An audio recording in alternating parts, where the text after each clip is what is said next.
The voice sliced through the Nevada morning like a blade through still water, contemptuous, carrying, laced with the unearned confidence of youth.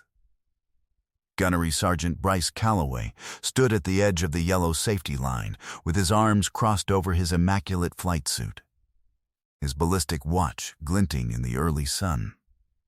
Looking at the old man the way a man might look at something that had wandered onto his lawn from somewhere it didn't belong. Walter Pruitt was 83 years old. He stood just inside the gate to Edwards Air Force Base's maintenance flight line, wearing a faded denim jacket, gone soft as worn suede, dark work trousers, with a crease that had seen better decades, and a pair of scuffed boots that had been resoled twice and showed no sign of embarrassment about it. His hands hung easy at his sides, spotted with age, the knuckles like polished river stones, utterly still.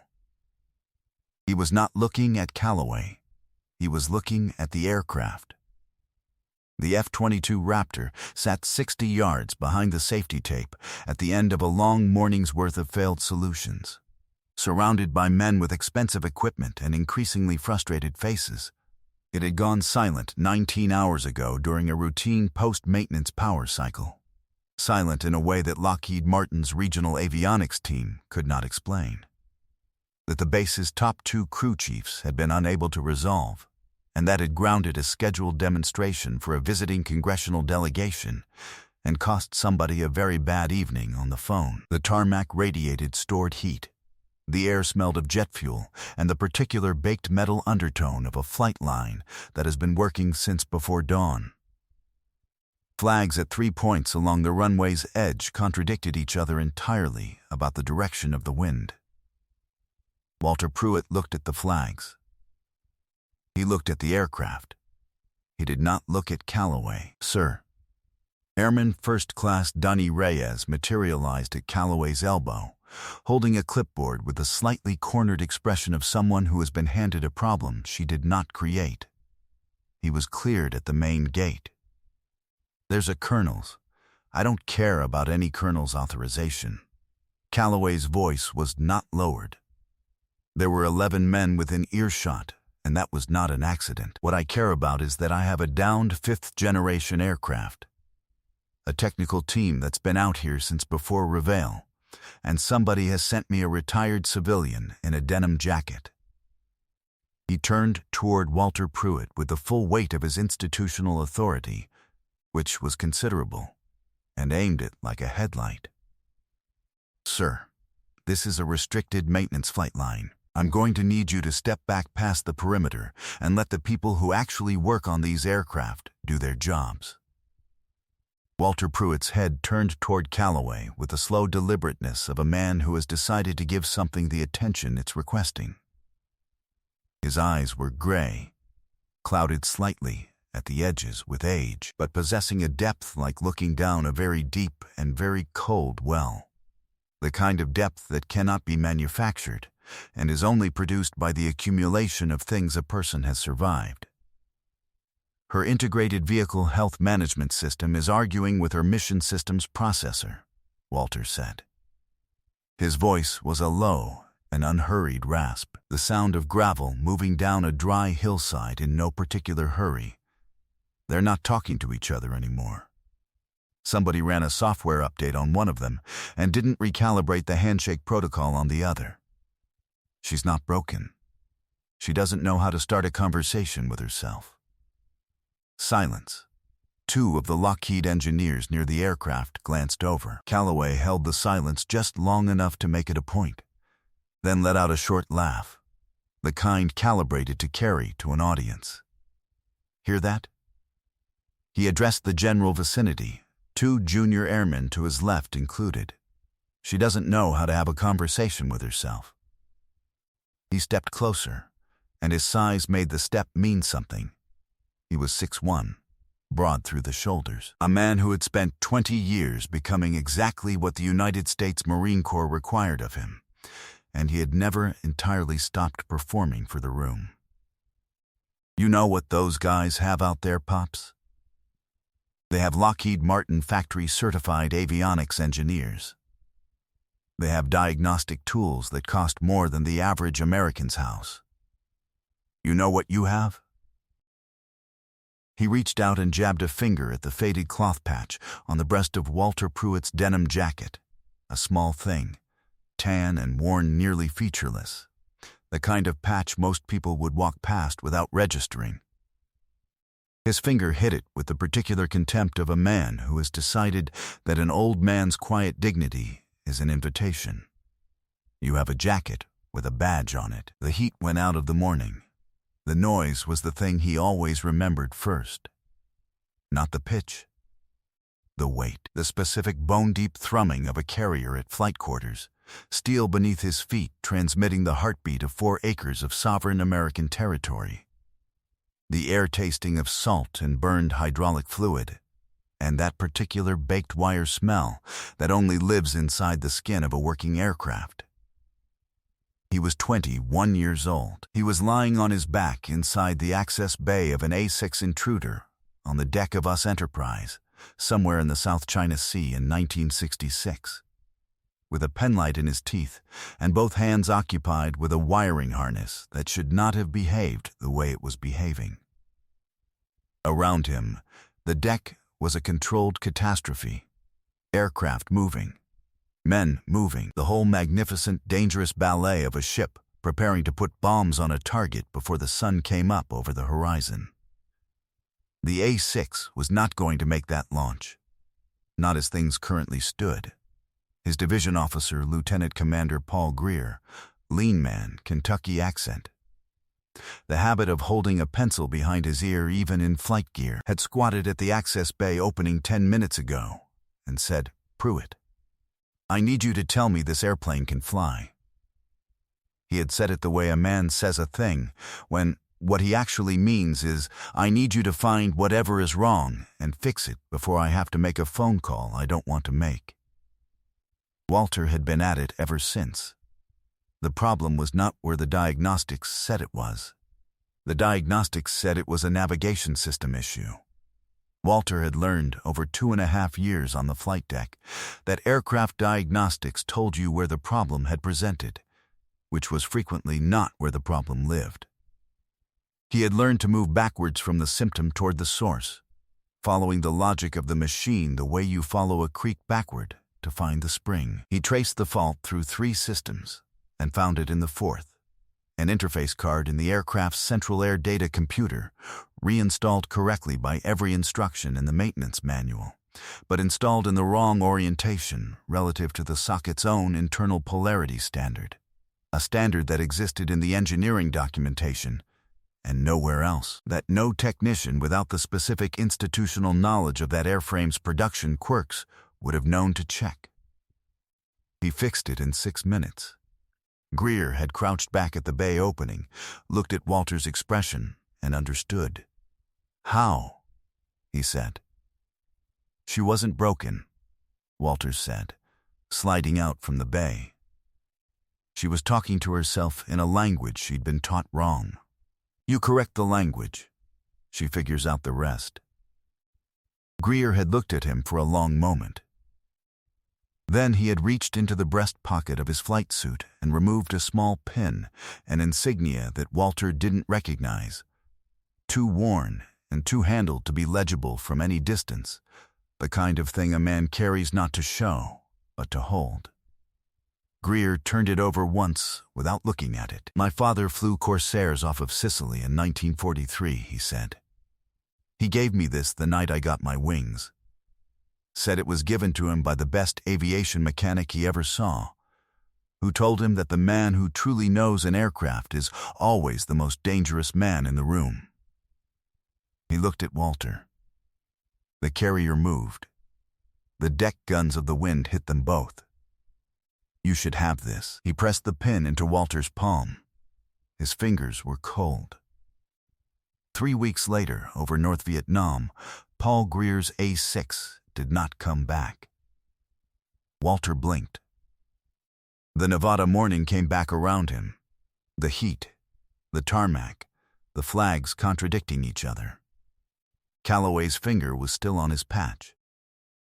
Airman First Class Donnie Reyes, was 24 years old and had been assigned to Edwards's 412th Maintenance Group for 11 months, and she had the deep internal stillness of someone watching a situation develop toward a conclusion she could not stop, but might be able to shape. She had watched Calloway work his way through the 3 stages she had seen him use before: the dismissive opening, the audience performance, the physical imposition, and she had watched the old man through all of it. The old man had not flinched, had not argued, had offered one precise technical statement that 2 of the Lockheed engineers were now, very quietly, discussing with each other out of Calloway's sightline. Dani Reyes had a number in her phone that her grandfather had given her before she shipped out for her first assignment. He had been a warrant officer, her grandfather, retired to a house in the high desert east of Barstow, and he had given her the number the way some men give advice, without drama, without explanation, with the implication that she would know when it was time. "If you ever see something on a flight line that isn't right," he'd said, "and you can't fix it yourself, call this number. Don't think about it too long." She slipped away toward the equipment shed, walking with the purposeful ease of someone checking on something entirely routine. Inside, she pulled up the number. It rang once. Twice. "Wing plans. Master Sergeant Howell." "Master Sergeant, this is Airman First Class Reyes, 412th Maintenance Support. There's a situation on the primary demo flight line. There's a civilian named Pruitt. Walter Pruitt. Gunnery Sergeant Calloway is..." The silence that hit the line was total and instantaneous. Not a pause. A wall. It stretched for 4 full seconds, and then the voice that came back was a different voice. Same register, entirely different weather underneath it. "Say the name again," Master Sergeant Howell said, each word separated from the next. "Walter Pruitt, sir. Walter Pruitt is on your flight line right now." It was not framed as a question. "Yes, sir. Calloway has been. Airmen, listen to me carefully. You go back out there. You do not let anyone else touch that man. Do you understand what I am saying to you? No one touches him. No one moves him. Nothing escalates. Can you do that?" "Yes, sir. Good. Don't hang up." The line went to a muffled background sound that was not hold music. It was the sound of a room changing character, of a chair scraping, of a voice saying something urgent and low to another person who responded with the sound of a person already standing up. Somewhere in that background, Dani Reyes heard a name said in a tone of voice that she had never heard applied to a living person before. The tone reserved, in her experience, for aircraft, for machinery of profound consequence. She heard the words, "Do you understand what I'm telling you?" and then she heard the sound of a phone being handed to someone else. And then she heard a general's voice saying, "Where?" and she slipped her phone into her pocket and walked back out into the Nevada morning to take up her position and carry what she knew. Out on the line, Calloway had reached his conclusion. He had Calloway's hand on Walter Pruitt's shoulder, the same shoulder. The grip of a man who has decided that the last word will be physical if it cannot be verbal. His voice had come down to the register he used when he wanted to communicate that the conversation was over and he was the one ending it. "Here's what's going to happen," Calloway said. "You are going to walk back past that gate, and the people who are actually certified to work on this aircraft are going to continue trying to fix it, and this little situation is going to be over. Are we clear?" Walter Pruitt looked at him. The gray eyes, the depth with no bottom, the IBMS to MISP handshake protocol, Walter said. His voice exactly the same temperature it had been at the beginning. "Lives in a configuration file that gets overwritten during software pushes if the maintenance log doesn't flag it for preservation first. Someone ran the Block 35 update, without flagging it. All you need to do is restore the original configuration signature from the backup partition and run the startup cycle again. She'll start on the first try. Calloway tightened his grip. The sound came from the western perimeter. It began as a vibration in the soles of Calloway's boots. Something felt before it was heard, and then it became audible. The compounded roar of engines moving with intentional urgency. The kind of speed that communicates that whoever is driving has not stopped for anything between their origin and this point. 3 vehicles came around the maintenance hangar's corner. 2 black government SUVs and a military staff car between them, moving in a tight formation that stopped 60 feet out with doors already opening before the engines fully cut. 8 men came out of the first vehicles. They wore Air Force dress blues. They arranged themselves with the wordless precision of people who have done this before and know exactly what it means. The last door opened. Major General Claire Harmon stepped onto the tarmac. General Harmon was 54 years old and wore 2 stars and the expression of someone who has been given information that required her to leave a room very quickly and has not yet resolved the emotion that produced. She was not tall, but she moved with the absolute assurance of someone to whom altitude is irrelevant. Her eyes crossed the flight line at speed, processing and discarding, and then they found Walter Pruitt, and they stopped. She walked directly toward him. She did not acknowledge Calloway. She did not address the Lockheed engineers.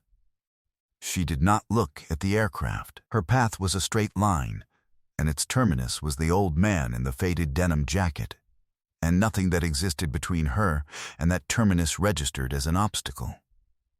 Her shoes on the tarmac were the only sound within a growing radius, because everyone who had been making sound had stopped. She saw Calloway's hand on Walter Pruitt's shoulder. Her eyes moved to the hand. They stayed there for 2 seconds. Then they moved to Calloway's face, and whatever was in them at that moment did not require translation. Calloway's hand came off the shoulder. General Claire Harmon, commander of the Air Force Test Center at Edwards Air Force Base, California, came to attention in front of Walter Pruitt and snapped to the sharpest, most breathtakingly precise salute that Gunnery Sergeant Bryce Calloway had ever seen in 20 years of military service. It was not a courtesy salute.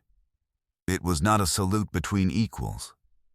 It was a salute that carried in its geometry every year of what the person rendering it understood about what was being honored. She held it with her eyes fixed forward. 1 second. 2 seconds. 3. A sound moved through the assembled men.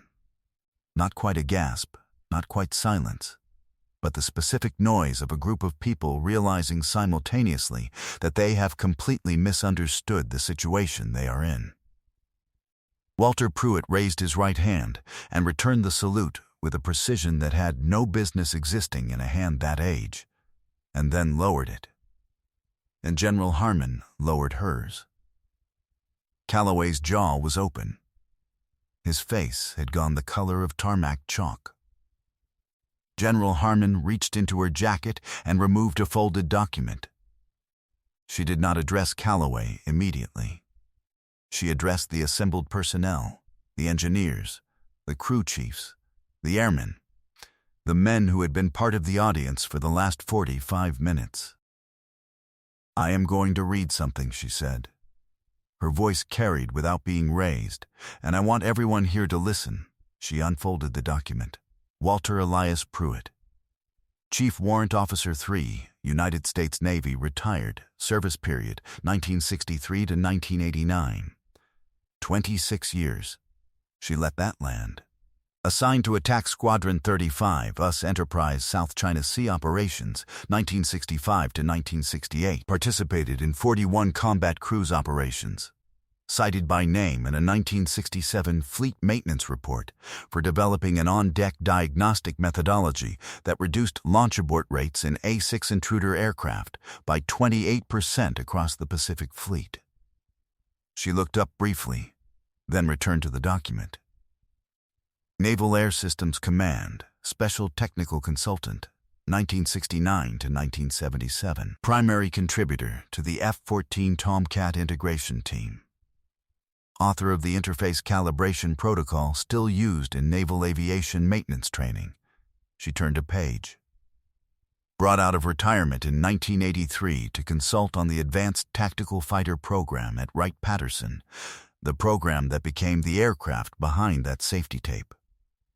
She gestured once, without looking, toward the F-22. He was present at this aircraft's conceptual integration meetings before the airframe had a name. No one on the flight line made a sound. Awards: Navy Commendation Medal with Combat Valor Device. Meritorious Service Medal, awarded 3 times. The Naval Air Systems Commander's Award, awarded twice. The Defense Distinguished Service Medal. She paused. And this, she held up, between 2 fingers, a separate citation card. The Presidential Award for Technical Achievement in National Defense, presented in 1988 by the Secretary of the Navy, for contributions to aircraft reliability that the citation states, directly and in full, preserved the operational viability of American air power across 2 decades of conflict. The silence was absolute. In Vietnam, the enemy had a name for him. General Harmon folded the document and held it at her side. They called him the ghost in the machine. Because when a broken aircraft flew again after Walter Pruitt had touched it, no one on the other side could explain why it was in the air. She looked at Calloway. Her voice did not change temperature. The patch on his jacket, Gunnery Sergeant, is the insignia of the F-22 Raptor Initial Integration Technical Working Group, convened in 1991. 15 patches were made. Mr. Pruitt's is one of them. He earned it helping design the aircraft you have been unable to start. Calloway's face had progressed through ash and arrived somewhere beyond it. The man you put your hand on, General Harmon said, helped build the language this aircraft thinks in. The formal review of Calloway's conduct on the flight line was initiated that afternoon and concluded within the week. What followed was not career-ending. He was young, and fire and arrogance are not the same as character. And the institution understood the difference. He was assigned to a mandatory professional development course that ran 6 weeks and covered, among other things, institutional history and the knowledge that experience cannot be measured by the equipment a person carries. There were quieter consequences as well, the kind that live in the way a room recalibrates when you enter it, for a while.